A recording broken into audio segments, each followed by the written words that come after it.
ऑफिसची कामं, घरची कामं हे सगळं करता करता बाप्पा येण्याची वेळ सुद्धा येईल. आणि त्याच्यात बाप्पा येण्यामध्ये सगळ्यात महत्त्वाचं काम म्हणजे मी मागच्या व्हिडिओत सांगितलं होतं आरास. आरास आपली काही होती, पण मी तुम्हाला सांगितलं होतं माझ्याकडे आहे पर्पल बॉक्सचं पारंपरिक पद्धतीचं सजावटीचं सामान. बघूया आपण मागच्या व्हिडिओमध्ये पाहिलं होतं पैठणी. ह्या व्हिडिओमध्ये आहे खणाची एक दुसरी पद्धत, एक दुसरी व्हरायटी. तुम्हाला इथे हुकही दिले जातील, पण आपण आता इथे डबल टेपने मी तुम्हाला दाखवते कसं करायचं आहे.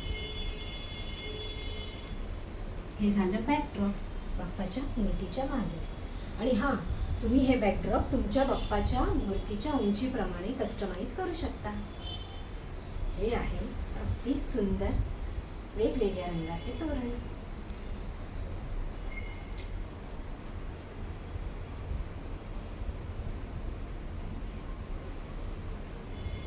पहा किती सुंदर दिसतंय.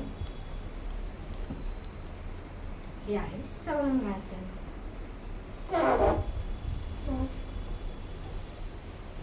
अगदी मऊ बाप्पाची मूर्ती सहजरित्या राहील असे. हे आहे आरतीचं ताट, प्रसादाचं ताट, समय असं आपण काहीही सजावटीसाठी ठेवू शकतो. पहा किती सुंदर दिसतंय, अगदी पारंपरिक पद्धतीनं. अजूनही ऑर्डर केली नसेल तर नक्की करा पर्पल बॉक्सच्या खाली दिलेल्या नंबरवर.